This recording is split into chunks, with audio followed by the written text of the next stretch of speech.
हाँ जी, सत्कारयोग संगत बैठी आ, आओ फतेह की सांझ पाईए।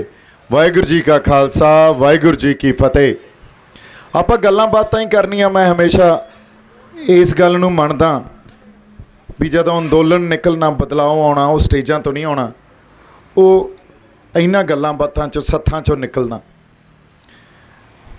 इस करके संवाद, सिर जोड़ के बैठना ते गल्लां नूं समझना, मसलिਆਂ नूं समझना, हालातां नूं समझना, ये बड़ा जरूरी हुंदा। साडा एक मकसद इस मोर्चे का यह भी आ। इसे करके इत्थे विचारां दे वखरेवें भी हो सकते आ, कई बुलारे आउंदे आ, हो सकदा उन्हां दी आपदी राजनीतिक समझ हुंदी आ, समाजिक समझ हुंदी आ। जरूरी नहीं सानू हर बुलारे नाल सहमति रखनी होवे या रखनी चाहिदी आ। कुछ आपां जिंदगी च विचरदे होए समाजिक तौर ते वरतारियां तो असीं आप भी खुद सिੱਖਿਆ हुंदा, ग्रहण किया हुंदा, उवें ही राजनीतिक समझ चों भी साडे कई धारनावां साडे अंदर बणियां हुंदियां। पर एक गल समझण दी बहुत जरूरत आ, जिहड़ी अटल सच्चाई आ या प्रमाणिक तत्थ, उहनूं कह लो भी प्रतੱਖ हकीकत आ।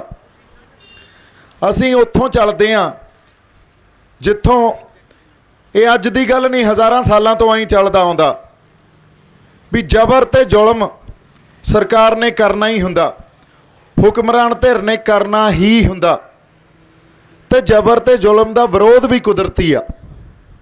जे असीं कहिए विरोध गुरु नानक साहब ने कीता सी, गुरु नानक साहब ने तां कीता सी, उदों पहलां भी भगती मूवमेंट चली या समय समय तो जिहड़े रेवोल्यूशनरी होए आ, असीं रेवोल्यूशनस भी पढ़ लईए, चाहे अमेरिकन रेवोल्यूशन आ, रशियन रेवोल्यूशन आ, यूरोपीयन रेवोल्यूशन आ।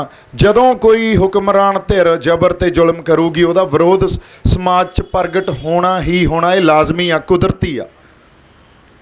असीं भी करते रहे हैं। साडी आवाज़ 550 साल पहला गुरु नानक साहब ने बुलंद की, जबर ते जुल्म का विरोध किया, सिद्धांतक तौर ते आत्मक तौर ते नाल। क्योंकि उन्होंने एक गल प्रतੱਖ रूप च साडे सामने रखी भी मनुख समाज की मुढ़ली इकाई आ। समाज की मुढ़ली इकाई नूं जे संबोधन करना तो उहदे मन नूं संबोधन करो।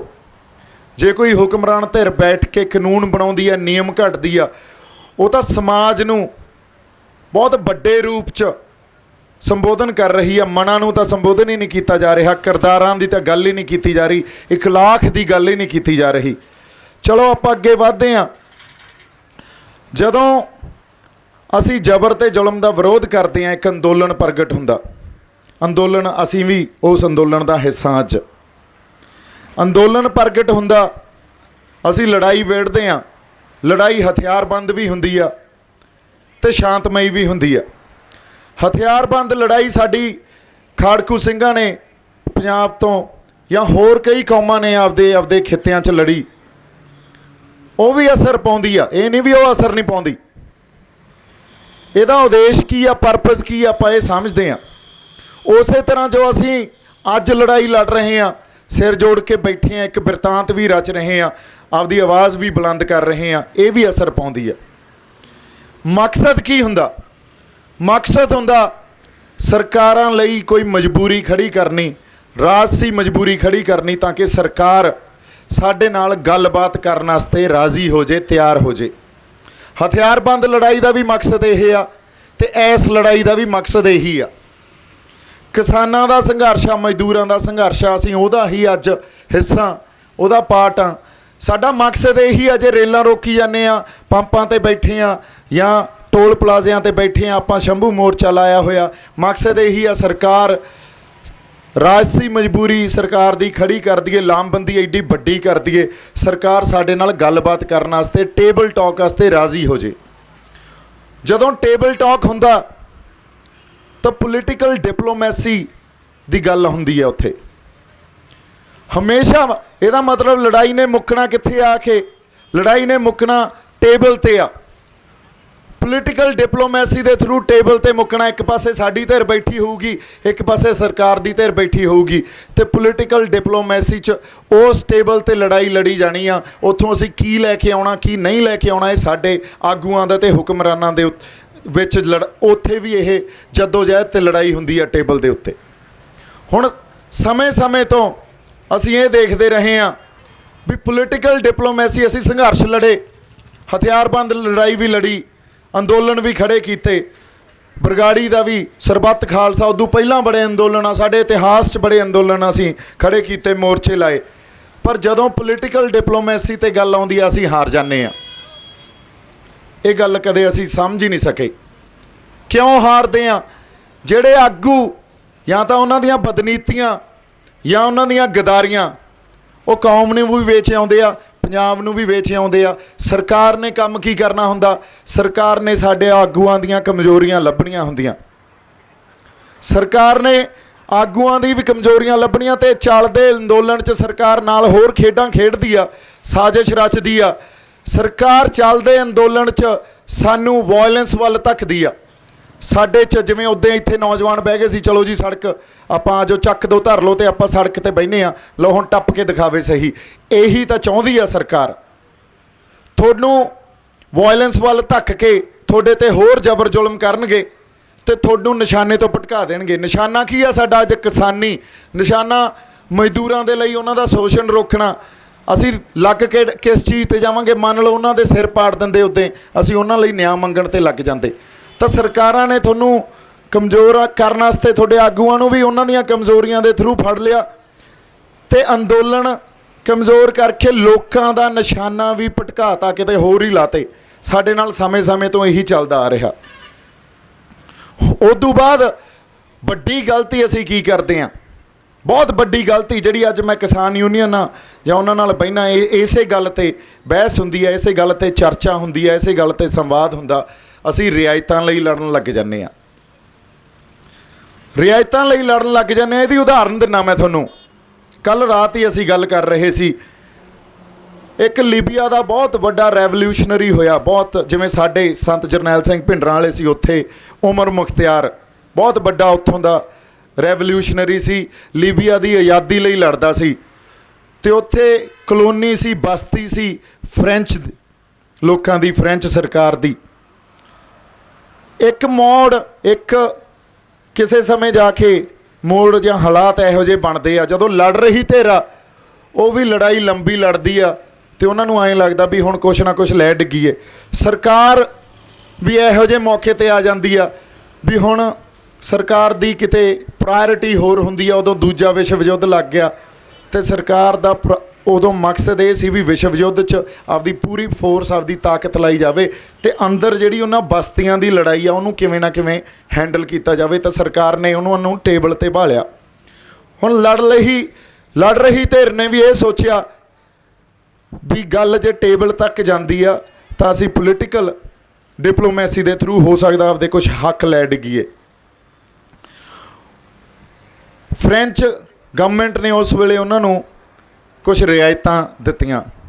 ਰਿਆਇਤਾਂ ਇਹ ਦਿੱਤੀਆਂ ਵੀ ਚਲੋ ਅਸੀਂ ਸਾਂਝੇ ਤੌਰ 'ਤੇ ਲੀਬੀਆ ਨੂੰ ਚਲਾਉਣੇ ਆ, ਅੱਧੇ ਕੁ ਡਿਪਾਰਟਮੈਂਟ ਤੁਸੀਂ ਰੱਖ ਲਓ, ਅੱਧੇ ਕੁ ਅਸੀਂ ਰੱਖ ਲੈਂਦੇ ਹਾਂ। ਤੇ ਨਾਲ ਇਹ ਕਹਿਤਾ ਵੀ ਤੁਹਾਡੇ ਜਿੰਨੇ ਬੰਦੇ ਆ ਉਹ ਤਾਂ ਜਜ਼ਬੇ ਲਈ ਲੜੀ ਜਾਂਦੇ ਆ, ਅਸੀਂ ਆਪਦੀ ਆਰਮੀ 'ਚ ਭਰਤੀ ਕਰ ਲੈਂਦੇ ਆ ਉਹਨਾਂ ਨੂੰ। ਨਾਲ ਤੁਹਾਡੇ ਰਹਿਣ ਦਾ, ਖਾਣ ਦਾ, ਪੀਣ ਦਾ, ਤੁਹਾਡੀ ਜ਼ਿੰਦਗੀ ਜਿਉਣ ਦੇ ਸਾਰਾ ਮੁਹੱਈਆ ਕਰਾਉਣੇ ਆ ਜਿਹੜੇ ਇਹਦੇ ਸਾਧਨ ਆ। ਰਿਆਇਤਾਂ ਦੇਤੀਆਂ, ਪਰ ਕਰਦੀ ਕੀ ਆ ਹੁਕਮਰਾਨ ਧਿਰ? ਇੱਕ ਪਾਸੇ ਸਾਨੂੰ ਰਿਆਇਤਾਂ ਦਿੰਦੀ ਆ, ਦੂਜੇ ਪਾਸੇ ਉਹ ਸਿਸਟਮ ਐਡਾ ਤਕੜਾ ਖੜੀ ਕਰੀ ਜਾਂਦੀ ਰਹਿੰਦੀ ਆ ਵੀ ਉਹਨਾਂ ਨੇ ਸਾਨੂੰ ਦੱਬਣਾ ਤਾਂ ਹੁੰਦਾ ਹੀ ਆ, ਸਾਡੇ ਤੇ ਗੱਲਬਾਤ ਪਾਉਣਾ ਹੁੰਦਾ ਹੀ ਆ। ਅਸੀਂ ਰਿਆਇਤਾਂ ਲੈ ਕੇ ਖੁਸ਼ ਹੋ ਜਾਂਦੇ ਆ, ਪਰ ਉਹ ਸਿਸਟਮ ਜਿਹੜਾ ਐਡਾ ਤਕੜਾ ਸਾਡੇ ਖਿਲਾਫ ਉਸਾਰਤਾ, ਉਹਨੇ ਇੱਕ ਦਿਨ ਆ ਕੇ ਸਾਨੂੰ ਫੇਰ ਅਟੈਕ ਕਰਨਾ। ਸਾਡੇ ਤੇ ਅਟੈਕ ਕਰਕੇ ਉਸ ਮੌਕੇ ਤੇ ਅਟੈਕ ਕਰਨਾ ਵੀ ਸਾਨੂੰ ਉਦੋਂ ਬਾਅਦ ਲੜਨ ਜੋਗੇ ਵੀ ਨਹੀਂ ਰਹਿਣ ਦੇਣਾ। ਉਮਰ ਮੁਖਤਿਆਰ ਨੇ ਇਹ ਗੱਲਾਂ ਸਾਰੀਆਂ ਉਹਨਾਂ ਦਾ ਖੰਡਨ ਕਰਕੇ ਮਨਾ ਕਰਤਾ। ਕਹਿੰਦਾ ਤੁਸੀਂ ਜੇ ਚਾਹੁੰਦੇ ਹੋ ਵੀ ਅਸੀਂ ਐਸ਼ੋ ਆਰਾਮ 'ਚ ਪੈ ਜਾਈਏ, ਅਸੀਂ ਆਪਦੇ ਜਿਹੜੇ ਜਜ਼ਬੇ ਵਾਲੇ ਬੰਦੇ ਆ ਤੁਹਾਨੂੰ ਦੇ ਦਈਏ ਤੇ ਤੁਸੀਂ ਆ ਵਿਸ਼ਵ ਯੁੱਧ ਲੜ ਕੇ ਵਾਪਸ ਆ ਕੇ ਸਾਡੇ ਤੇ ਫਿਰ ਉਹੀ ਗਲਬਾ ਪਾ ਲਓ, ਸਾਡੇ ਤੇ ਸਾਡੀ ਆਜ਼ਾਦੀ ਜਾਂ ਸਾਡੀ ਸੋਸ਼ਲ ਫਰੀਡਮ, ਪੋਲੀਟੀਕਲ ਫਰੀਡਮ ਜਾਂ ਸਾਡੀ ਸਿਆਸਤ ਨੂੰ ਨੱਪ ਲਓ, ਤਾਂ ਇਹ ਤਾਂ ਨਹੀਂ ਹੋਊਗਾ। ਅਸੀਂ ਤਾਂ ਲੜਾਂਗੇ।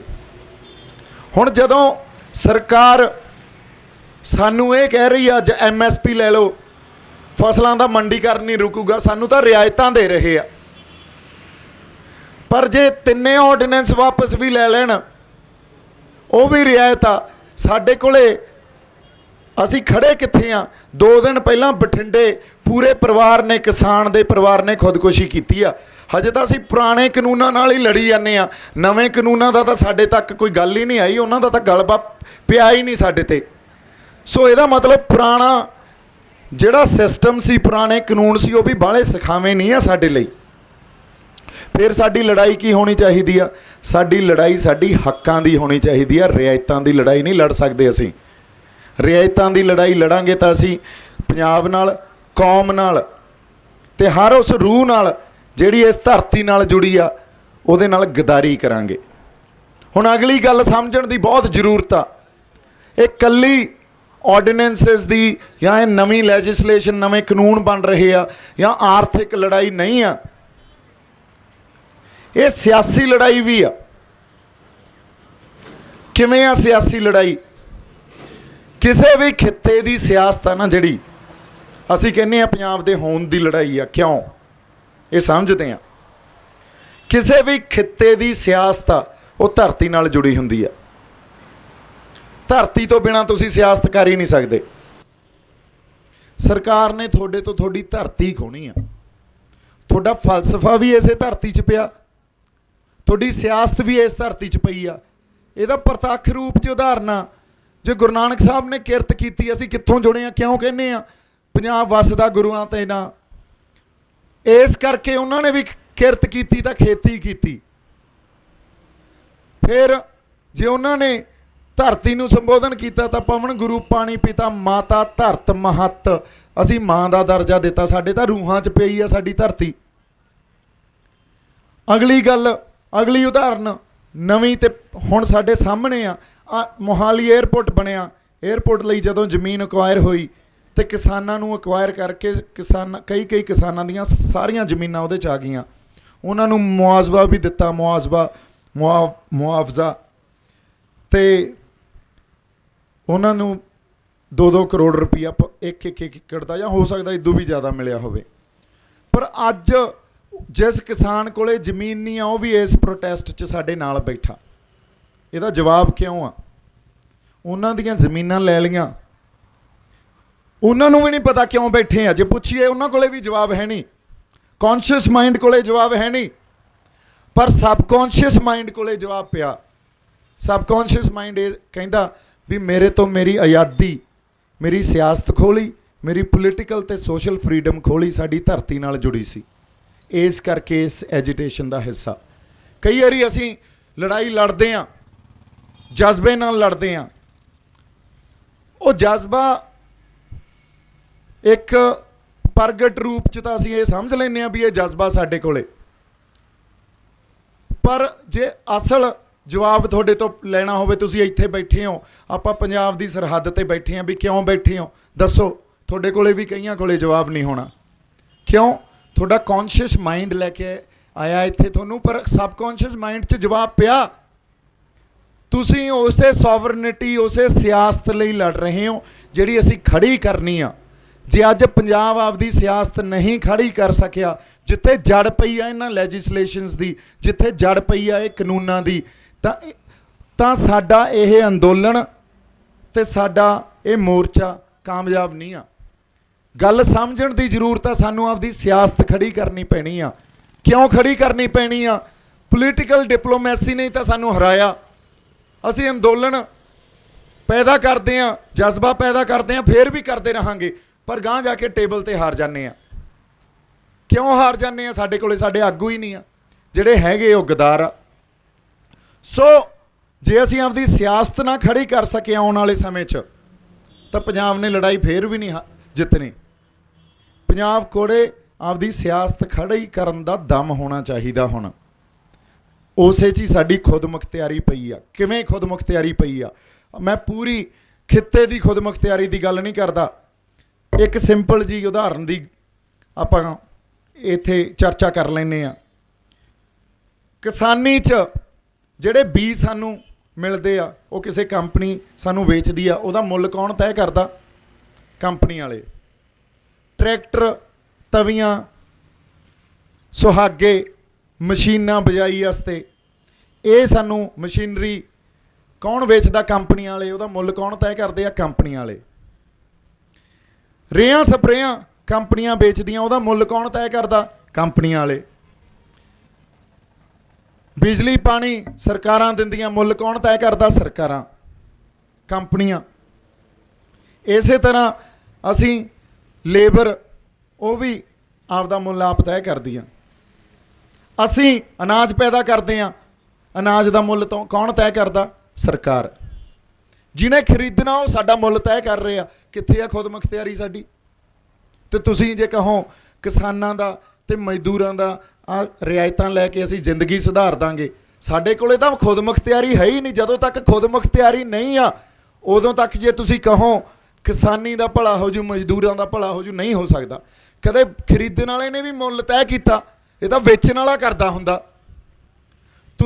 ਅਸੀਂ ਜਿਹੜਾ ਕੁਝ ਖਰੀਦਣਾ ਉਹਦਾ ਵੀ ਮੁੱਲ ਉਹ ਤੈਅ ਕਰਨ, ਜਿਹੜਾ ਹੁਣ ਅਸੀਂ ਵੇਚਣਾ ਉਹਦਾ ਵੀ ਮੁੱਲ ਉਹ ਤੈਅ ਕਰਨ, ਤੇ ਫਿਰ ਸਾਡਾ ਭਲਾ ਕਿੱਥੋਂ ਹੋ ਜੂ? ਅਸੀਂ ਤਾਂ ਖੁਦਕੁਸ਼ੀਆਂ ਹੀ ਕਰਨੀਆਂ ਨਾ ਫਿਰ।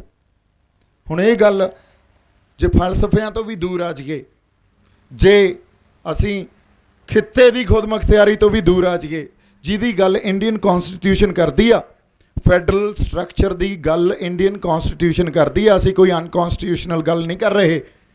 ਪਰ ਮੈਂ ਸਿਰਫ ਕਿਸਾਨੀ ਤੱਕ ਵੀ ਸੀਮਤ ਰਹਾਂ, ਸਾਡੇ ਕੋਲੇ ਤੱਕ ਉੱਥੇ ਵੀ ਖੁਦਮੁਖਤਿਆਰੀ ਹੈ ਨਹੀਂ। ਤੇ ਸਾਡੀਆਂ ਕਿਸਾਨ ਯੂਨੀਅਨਾਂ ਨੂੰ ਲੜਨਾ ਨਹੀਂ ਚਾਹੀਦਾ, ਸਾਨੂੰ ਲੜਨਾ ਨਹੀਂ ਚਾਹੀਦਾ, ਸਾਨੂੰ ਸਿਰ ਜੋੜ ਕੇ ਨਹੀਂ ਬੈਠਣਾ ਚਾਹੀਦਾ। ਸਾਡਾ ਮਕਸਦ ਕੀ ਆ ਫਿਰ? ਸਾਡਾ ਮਕਸਦ ਹੀ ਖੁਦਮੁਖਤਿਆਰੀ ਆ।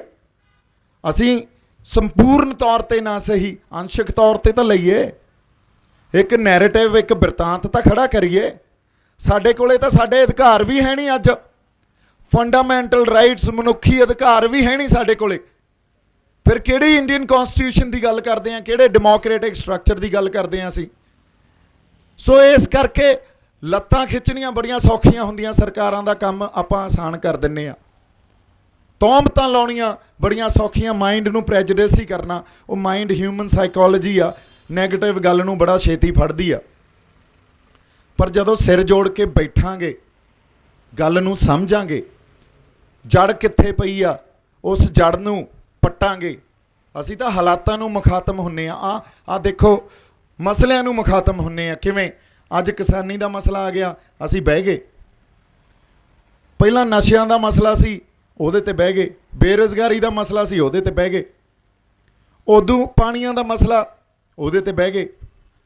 ਪਰ ਇਹ ਸਾਰੇ ਮਸਲੇ ਕਿਸੇ ਹਾਲਾਤ 'ਚੋਂ ਪੈਦਾ ਹੋਏ ਆ, ਕਿਸੇ ਖਲਾ 'ਚੋਂ ਤਾਂ ਪੈਦਾ ਹੋਏ ਨਹੀਂ। ਇੱਕ ਵਿਸ਼ੇਸ਼ ਤਰ੍ਹਾਂ ਦੇ ਹਾਲਾਤਾਂ ਨੇ ਇਹ ਮਸਲੇ ਦਿੱਤੇ ਆ। ਉਹ ਹਾਲਾਤਾਂ ਨੂੰ, ਉੱਥੇ ਪਈ ਆ ਜੜ, ਉਹਨਾਂ ਹਾਲਾਤਾਂ ਨੂੰ ਮੁਖਾਤਮ ਹੋਈਏ, ਉਹਨਾਂ ਨੂੰ ਸੰਬੋਧਨ ਕਰੀਏ।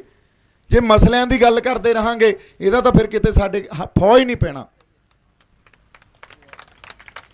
ਸੋ ਗੱਲ ਜਦੋਂ ਮੈਂ ਕਿਹਾ ਅੰਦੋਲਨ, ਰੈਵੋਲਿਊਸ਼ਨ, ਅੱਜ ਸਿਰ ਜੋੜ ਕੇ ਬੈਠਾਂਗੇ, ਇਹਦੇ 'ਚੋਂ ਨਿਕਲਣਾ। ਸੰਘਰਸ਼ 'ਚੋਂ ਕੱਢਣਾ ਕੀ ਆ?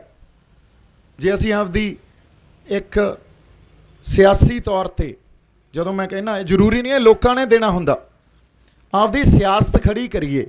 ਸਿਆਸਤ ਕਿਵੇਂ ਖੜੀ ਆ ਅੱਜ ਜਦੋਂ ਅਸੀਂ ਇਹ ਕਿਹਾ ਬੰਦ ਕਮਰਿਆਂ 'ਚ ਫੈਸਲੇ ਨਹੀਂ ਹੋਣਗੇ, ਇਹ ਮੋਰਚਾ ਤਾਂ ਤੁਹਾਡਾ ਮੋਰਚਾ, ਮੇਰਾ ਕੋਈ ਮੋਰਚਾ ਨਹੀਂ ਆ। ਇਹ ਤੁਸੀਂ ਇਹ ਦੇਖੋ, ਜੇ ਜਜ਼ਬਾ ਨਾ ਹੋਵੇ, ਮੇਰਾ ਇੱਥੇ ਖੜੇ ਰਹਿਣ ਦਾ ਕੀ ਫਾਇਦਾ?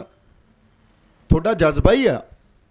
ਅਸੀਂ ਇਹਦਾ ਮਤਲਬ ਇੱਕ ਏਕੇ ਦੀ ਬੁਲੰਦ ਜਿਹੜੀ ਆਵਾਜ਼ ਆ ਸਾਡੀ, ਉਹ ਖੜੀ ਕੀਤੀ ਵੀ ਬੰਦ ਕਮਰਿਆਂ 'ਚ ਨਹੀਂ ਹੋਣਗੇ। ਇਹਦਾ ਮਤਲਬ ਇਹ ਨਹੀਂ ਉਹ ਟੇਬਲ 'ਤੇ ਨਹੀਂ ਬੈਠਣਗੇ। ਅਸੀਂ ਕਿਹਾ ਬੈਠੋ, ਪਰ ਸਾਨੂੰ ਟਰਾਂਸਪੇਰੈਂਸੀ, ਇੱਕ ਪਾਰਦਰਸ਼ਤਾ ਰੱਖੋ ਉੱਥੇ। ਸਾਡੀ ਸਿਆਸਤ ਉੱਥੇ ਡਿੱਗ ਨਾ ਪਵੇ, ਕਿਉਂਕਿ ਗੱਲ ਤਾਂ ਪੋਲੀਟੀਕਲ ਡਿਪਲੋਮੇਸੀ ਨੇ ਕਰਨੀ ਆ, ਗੱਲ ਤਾਂ ਟੇਬਲ 'ਤੇ ਹੋਣੀ ਆ। ਜੇ ਤੁਸੀਂ ਉੱਥੇ ਹੀ ਸਾਰਾ ਕੁਝ ਇਕੱਠਾ ਕਰਕੇ, ਸਰਕਾਰ ਦੀ ਮਜਬੂਰੀ ਖੜੀ ਕਰਕੇ ਅਸੀਂ ਤੁਹਾਨੂੰ ਟੇਬਲ 'ਤੇ ਬਾਤਾ, ਤੇ ਟੇਬਲ 'ਤੇ ਤੁਸੀਂ ਹਮੇਸ਼ਾ ਹੀ ਵੇਚਿਆ ਸਾਨੂੰ। ਅਸੀਂ ਕਿਉਂ ਨਹੀਂ ਕਹਾਂਗੇ ਵੀ ਬੰਦ ਕਮਰਿਆਂ 'ਚ ਫੈਸਲੇ ਨਹੀਂ ਹੋਣੇ ਚਾਹੀਦੇ। ਠੀਕ ਆ, ਕਿਸਾਨ ਆਗੂਆਂ ਨੇ ਸੰਘਰਸ਼ ਲੜੇ ਆ, ਲੰਬੇ ਘੋਲ ਲੜੇ ਆ, ਸਤਿਕਾਰਯੋਗ ਆ, ਉਹਨਾਂ ਨੇ ਡਾਂਗਾਂ ਖਾਧੀਆਂ, ਗੋਲੀਆਂ ਖਾਧੀਆਂ, ਪਰ ਸਾਡਾ ਨਿਕਲਿਆ ਕੀ ਆ? ਸਾਡੇ ਕੋਲੇ ਤਾਂ 70-75 ਸਾਲਾਂ ਦਾ ਇਤਿਹਾਸ ਪਿਆ ਨਾ, ਉਹਨੂੰ ਦੇਖਾਂਗੇ ਕਿ ਤੁਹਾਡੀਆਂ ਡਾਂਗਾਂ ਸੋਟੀਆਂ ਤੇ ਗੋਲੀਆਂ ਨੂੰ ਦੇਖੀਏ? ਉਹਦੇ ਲਈ ਤੁਹਾਨੂੰ ਅਸੀਂ ਮਾਣ ਸਨਮਾਨ ਸਤਿਕਾਰ ਦੇਵਾਂਗੇ। ਪਰ ਜਦੋਂ ਕੌਮ ਦੀ ਗੱਲ ਆਉਂਦੀ ਆ, ਉੱਥੇ ਕਲੈਕਟਿਵ ਲੀਡਰਸ਼ਿਪ ਦੀ ਗੱਲ ਆਉਣੀ ਚਾਹੀਦੀ ਆ। ਉੱਥੇ ਇੱਕ ਆਗੂ ਦੀ ਗੱਲ ਨਹੀਂ ਕਰ ਸਕਦੇ। ਅੱਜ ਮੇਰੀ ਗੱਲ ਕਰੋਗੇ ਫੇਰ ਖਤਾ ਖਾ ਜਾਾਂਗੇ। ਅਸੀਂ ਤਾਂ ਕਲੈਕਟਿਵ ਲੀਡਰਸ਼ਿਪ ਪੈਦਾ ਕਰਨੀ ਆ। ਕੱਲਾ ਮੈਂ ਕੁਛ ਵੀ ਨਹੀਂ, ਕੱਲੇ ਤੁਸੀਂ ਕੁਛ ਵੀ ਨਹੀਂ। ਕਲੈਕਟਿਵ ਲੀਡਰਸ਼ਿਪ, ਇੱਕ ਬੰਦਾ ਮੰਨ ਲਓ ਦਗਾ ਵੀ ਕਰ ਗਿਆ, ਪਰ ਬਾਕੀ ਤਾਂ ਖੜੇ ਆ ਨਾ, ਬਾਕੀ ਤਾਂ ਉਸ ਇਖਲਾਕ ਤੇ ਪਹਿਰਾ ਦੇ ਰਹੇ ਆ ਨਾ, ਉਹਨਾਂ ਫਲਸਫਿਆਂ ਤੇ ਪਹਿਰਾ ਦੇ ਰਹੇ ਆ ਜਿਨ੍ਹਾਂ ਤੇ ਦੇਣਾ ਚਾਹੀਦਾ। ਸੋ ਮੇਰੀ ਬੇਨਤੀ ਇਹੀ ਆ ਵੀ ਸਾਨੂੰ ਹਜੇ, ਮੈਨੂੰ ਇਹ ਮੇਰਾ ਆਪਦੀ ਸਮਝ ਆ, ਮੈਂ ਗਲਤ ਵੀ ਹੋ ਸਕਦਾ, ਪਰ ਸੰਪੂਰਨ ਤੌਰ ਤੇ ਮਸਲਿਆਂ ਦੀ ਵੀ ਸਮਝ ਨਹੀਂ ਆ ਹਜੇ। ਅਸੀਂ ਲੱਤਾਂ ਖਿੱਚਦੇ ਆ ਇੱਕ ਦੂਜੇ ਦੀਆਂ ਜਾਂ ਗੱਲਾਂ ਕਰਨੇ ਆ, ਕੋਈ ਉੱਧਰ ਨੂੰ ਤੁਰਿਆ ਫਿਰਦਾ, ਕੋਈ ਉੱਧਰ ਨੂੰ ਤੁਰਿਆ ਫਿਰਦਾ, ਕੋਈ ਉੱਧਰ ਨੂੰ ਤੁਰਿਆ ਫਿਰਦਾ, ਹੋ ਸਕਦਾ ਮੇਰੇ ਵਰਗਾ ਇੱਧਰ ਨੂੰ ਤੁਰਿਆ ਫਿਰਦਾ ਹੋਵੇ। ਐਂ ਤਾਂ ਸਾਡਾ ਫੌਂ ਨਹੀਂ ਪੈਣਾ। ਸਾਨੂੰ ਸਿਰ ਜੋੜ ਕੇ ਬੈਠਣਾ ਵੀ ਪਊਗਾ, ਸੰਵਾਦ ਵੀ ਕਰਨਾ ਪਊਗਾ, ਵਿਚਾਰਾਂ ਦੇ ਵਖਰੇਵਿਆਂ ਨੂੰ ਵੀ ਥਾਂ ਦੇਣੀ ਪਊਗੀ, ਤੇ ਇੱਕ ਕਾਮਨ ਪਲੇਟਫਾਰਮ ਜਾਂ ਇੱਕ, ਜਿਵੇਂ ਅੰਗਰੇਜ਼ੀ 'ਚ ਕਹਿੰਦੇ ਹੋਏ ਹੁੰਦੇ ਆ, we are on the same page, ਕਿਤੇ ਨਾ ਕਿਤੇ ਆਉਣਾ ਪਊਗਾ। ਕਲੈਕਟਿਵ ਲੀਡਰਸ਼ਿਪ ਵੀ ਖੜੀ ਕਰਨੀ ਪਊਗੀ, ਸਾਡੀ ਸਿਆਸਤ ਵੀ ਖੜੀ ਕਰਨੀ ਪਊਗੀ, ਤੇ ਪੰਜਾਬ ਦੀ ਹੋਂਦ ਲਈ ਲੜਨਾ ਪੈਣਾ ਹੁਣ। ਨਹੀਂ ਤਾਂ ਕਬਰਾਂ 'ਚ ਧੱਕੀ ਜਾਂਦੇ ਆ ਉਹ, ਸਾਡੇ ਫਲਸਫੇ ਨੂੰ ਵੀ ਧੱਕ ਰਹੇ ਆ। ਜੇ ਸਾਡੇ ਤੋਂ ਸਾਡੀਆਂ ਜ਼ਮੀਨਾਂ ਲੈ ਗਏ, ਸਾਡਾ ਫਲਸਫਾ ਵੀ ਗਿਆ, ਸਾਡਾ ਸੱਭਿਆਚਾਰ ਵੀ ਗਿਆ, ਸਾਡੀ ਹੋਂਦ ਵੀ ਉੱਥੇ ਹੀ ਪਈ ਆ। ਮੁੜ ਕੇ ਸਭ ਕੁਝ ਖੁਰ ਜਾਣਾ। ਹੁਣ ਸਾਰੀਆਂ ਮਸਲਿਆਂ ਦਾ ਹੱਲ, ਸਾਰੀਆਂ ਸਮੱਸਿਆਵਾਂ ਦਾ ਹੱਲ ਇੱਕੋ ਟਾਈਮ ਵੀ ਨਹੀਂ ਹੋ ਸਕਦਾ, ਇਹ ਵੀ ਗੱਲ ਸਹੀ ਆ। ਸਾਨੂੰ ਪ੍ਰਾਇਰਟਾਈਜ਼ ਵੀ ਕਰਨਾ ਪੈਣਾ, ਪਰ ਪ੍ਰਾਇਰਟਾਈਜ਼ ਕਰਨ ਲਈ ਵੀ ਤਾਂ ਮਸਲਿਆਂ ਨੂੰ ਸਮਝਣਾ ਤਾਂ ਪੈਣਾ ਨਾ। ਕੌਮ ਨੇ, ਪੰਜਾਬੀਆਂ ਨੇ ਬੈਠ ਕੇ ਮਸਲੇ ਤਾਂ ਸਮਝਣੇ ਆ ਪਹਿਲਾਂ, ਫਿਰ ਨਜਿੱਠਣੇ ਆ ਵੀ ਕਿਹੜੀਆਂ ਪਹਿਲਾਂ ਨਜਿੱਠੀਏ, ਫਿਰ ਦੂਜਾ ਕਿਹਨੂੰ ਨਜਿੱਠੀਏ, ਫਿਰ ਤੀਜਾ ਕਿਹਨੂੰ ਨਜਿੱਠੀਏ। ਹਜੇ ਤੱਕ ਤਾਂ ਇੱਕ ਪਾਸੇ ਕੋਈ ਇੱਕ ਲੀਡਰ ਇੱਕ ਮਸਲੇ ਦੀ ਗੱਲ ਕਰਦਾ, ਦੂਜੇ ਪਾਸੇ ਦੂਜੇ ਵਾਲੀ ਗੱਲ ਕਰੀ ਜਾਂਦੇ ਆ। ਭਗਵੰਤ ਮਾਨ ਸਾਹਿਬ ਇੱਕ ਪਾਸੇ ਗੱਲ ਕਰ ਰਹੇ ਆ, ਖਹਿਰਾ ਸਾਹਿਬ ਇੱਕ ਪਾਸੇ ਕਰ ਰਹੇ ਆ, ਜਾਂ ਹੋਰ ਜਿਹੜੇ ਸਿੱਧੂ ਸਾਹਿਬ, ਨਵਜੋਤ ਸਿੰਘ ਸਿੱਧੂ ਇੱਕ ਪਾਸੇ ਕਰ ਰਹੇ ਆ। ਮੈਂ ਤਾਂ ਇਹਨਾਂ ਨੂੰ ਵੀ ਅਪੀਲ ਕਰਦਾ ਵੀ ਆਓ ਸਿਰ ਜੋੜ ਕੇ ਬੈਠੀਏ। ਜੇ ਅਸਲ ਪੰਜਾਬ ਦਾ ਦਰਦ ਰੱਖਦੇ ਹੋ, ਫਿਰ ਕਿਹੜੀ ਹਉਮੈ, ਕਿਹੜੀ ਮੈਂ, ਬੈਠੀਏ ਸਿਰ ਜੋੜ ਕੇ।